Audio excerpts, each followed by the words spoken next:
It's a quiet night in Marion, Iowa. A small town, safe, familiar. The kind of place where everyone knows your name, where danger feels like something that happened somewhere else. But on February 21st, 2024, that illusion was shattered. A 20-year-old woman, bright, ambitious, with her whole life ahead of her, vanished into the cold February night. Her phone stopped ringing. Her messages went unanswered. And by morning, the search for Melody Hoffman had begun. What happened to her was not an accident. It was not a crime of passion. It was something far more chilling, far more deliberate. Because this wasn't just a murder. It was a performance, scripted by a man who had been waiting for this moment. A man whose obsession had turned into something monstrous. A man who decided that if he couldn't have Melody, no one could. But here's what makes this case even more disturbing. He didn't act alone. Because behind every predator there is often an accomplice. Another shadow in the dark. A second pair of hands willing to do the unthinkable. Someone who should have stopped it, but instead helped orchestrate it. Why? Why would two men, one a former lover, the other a so-called friend, conspire to take an innocent young woman's life? What was their plan? How did it escalate from control, to obsession, to murder? The answer lies in the psychology of control. The dangerous game of manipulation, of power, of men who believe they own the women in their lives. This wasn't about love.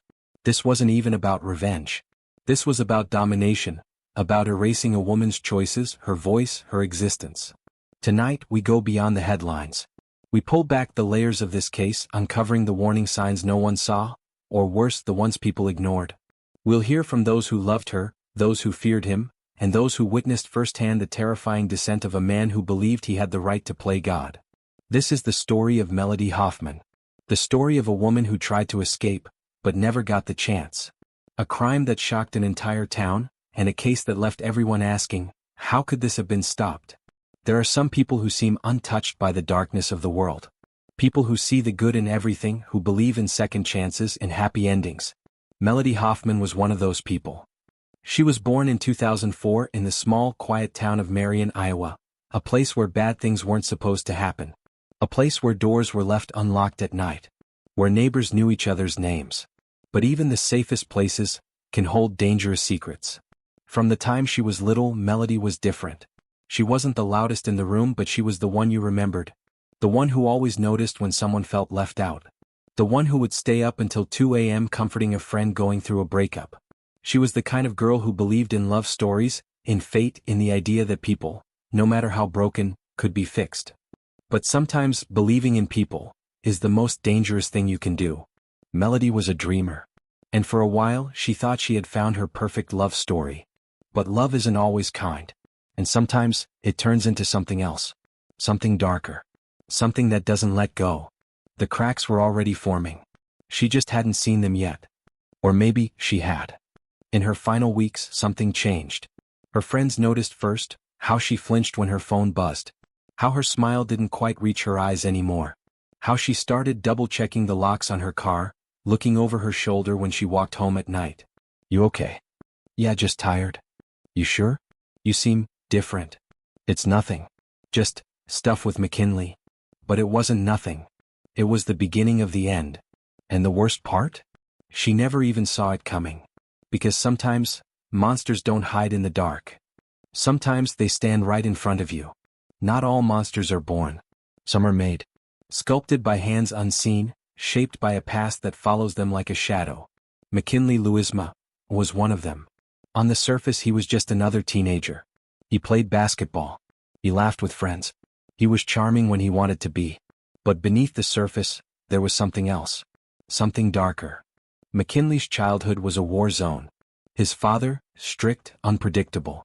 His mother, silent, almost invisible. He learned quickly that love came at a price. That control was power. And that fear was the sharpest weapon of all. By the time he was a teenager, McKinley had perfected the act. The soft smile. The easy charm. But behind closed doors the mask slipped. And the first to see it were the girls who dared to love him. There were warning signs. Ex-girlfriends with stories they tried to forget. Friends who saw the way he spoke to them, the way his mood could shift like a storm rolling in. He could be so sweet. But the moment you said no, his whole face changed. It wasn't just anger. It was like he needed to win. To own you. I should have told someone. But no one did. And so it continued. McKinley had a pattern. And Melody Hoffman? She was just the next chapter. But this time, there was something different. Because when Melody Hoffman died, McKinley wasn't alone. Someone else was in the room. Love doesn't always come with a warning label. Sometimes it arrives disguised, dressed in roses, wrapped in whispered promises. At first it's intoxicating. It's everything you've ever wanted. And by the time you see the chains, it's too late. McKinley Louisma wasn't just another boy. He had a way of making you feel like you were the only one in the room. The way he spoke, the way he listened, it was like stepping into a dream. At first, that dream was beautiful. But love, real love, doesn't demand sacrifice. It doesn't start small. A sideways glance. A sharp question. Who was that guy you were talking to? At first, it feels like protection. Like passion. And then, it starts to take shape. The rules. The guilt. The way every fight somehow becomes your fault. I wouldn't get this upset if you just listened. Melody's world began to shrink. The messages became constant. The accusations relentless. And the most dangerous part? She thought it was love. But her friends saw it first. They saw the bruises she laughed off, the way her smile never quite reached her eyes anymore. They saw the way McKinley's hand would tighten around her arm, just a little too long. I told her, Mel, he's not who you think he is. But she thought she could change him. Abusers don't wear warning signs. They don't come with sirens. They come as everything you've ever wanted. And by the time you see the truth, they've already made sure you can't leave. That message was sent just weeks before she died. McKinley wasn't losing her. Not yet. Not ever. Breaking free is never easy. For Melody Hoffman, it was almost impossible. McKinley Louisma had spent months weaving his control around her like a spider spinning silk. Every message, every unexpected visit, every tearful apology, each one another thread. He had her locked in. And the moment she tried to cut herself free, he became something else. It started small. A car parked across the street from her house. A random encounter at the grocery store. A text at 2 a.m. Still thinking about you. Wish you'd answer. She ignored it. Blocked his number. But McKinley always found a way back in. She told friends she was done. That she was finally moving on. But McKinley wasn't. And he wasn't alone. This was no longer about heartbreak. No longer about jealousy. This was something else. Dakota Van Patten wasn't just McKinley's friend. He had his own reasons for wanting Melody gone. This wasn't about love. This wasn't even about revenge. This was about something buried. Something old. Something no one, not even McKinley, fully understood. And that night, something happened. Something so small. So easy to ignore. But it changed everything. She told me, if anything happens to me, it's him. I wish I had done something.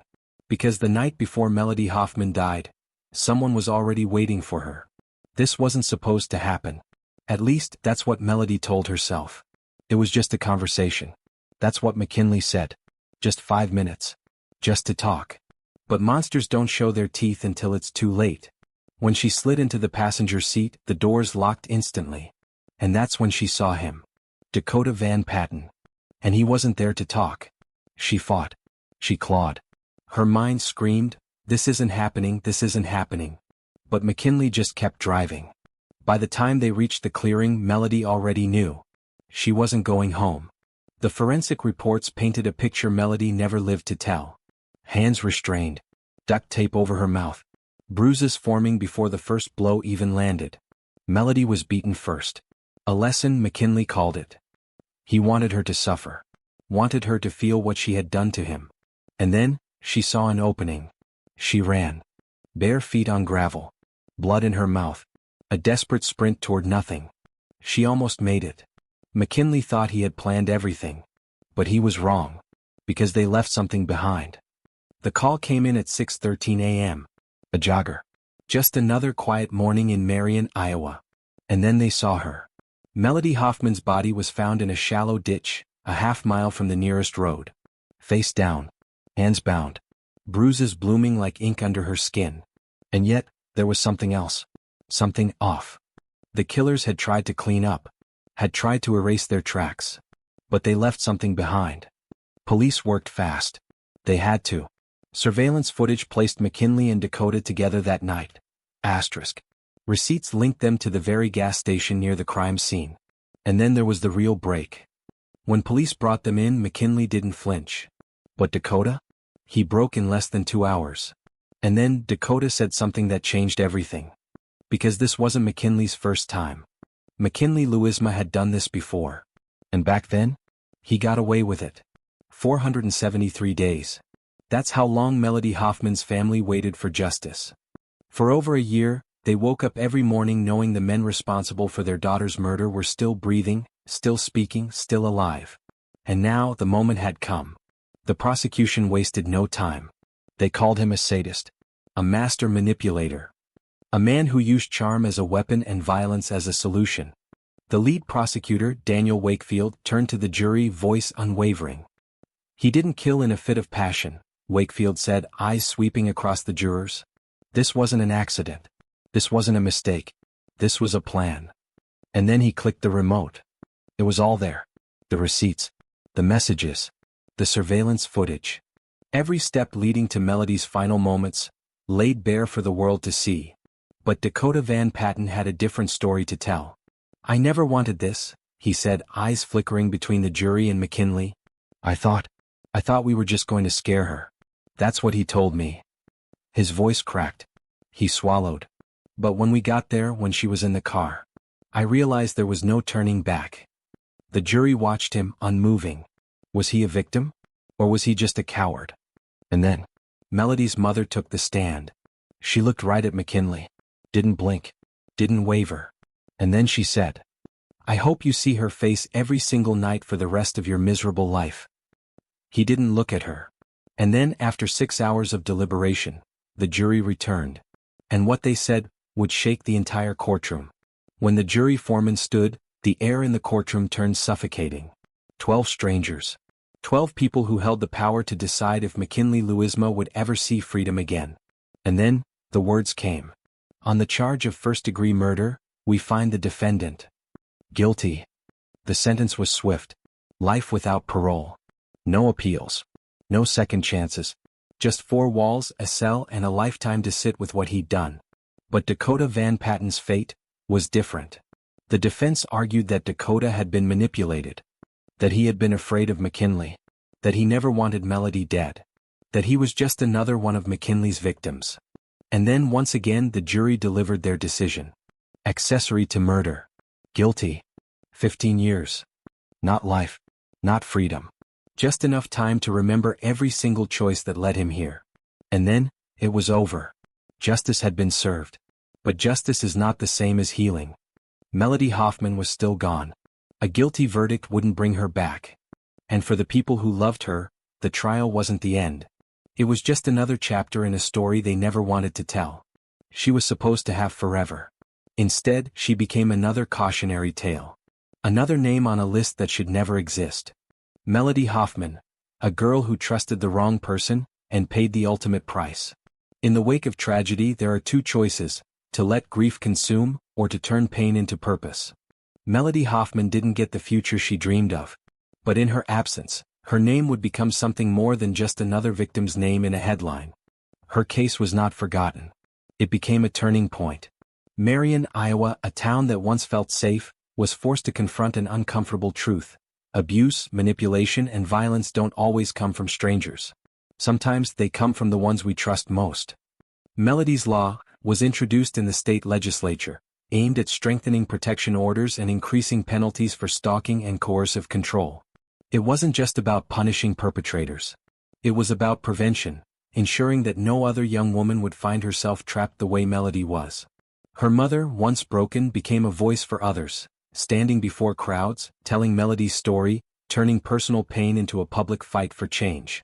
Parents began having different conversations with their daughters, about trust, about control, about the warning signs of a dangerous relationship.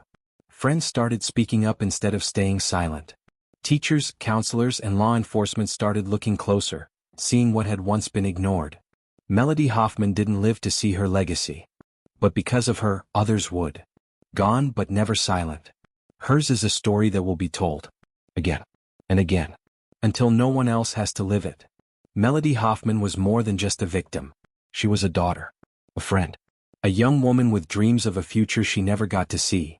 But her story does not have to be in vain. If you see the warning signs, don't ignore them. If you or someone you love is in an unsafe relationship, don't wait. Speak up. Seek help. Because sometimes, tomorrow is too late. If Melody's story moved you, if it made you think, if it made you feel, don't let it stop here. Like this video. Share it with someone who needs to hear it. Leave a comment below. Let's keep the conversation going. And if you haven't already, subscribe to this channel for more stories that need to be told. Because the more we speak out, the less power silence has. For Melody, for those we've lost, and for those we can still save.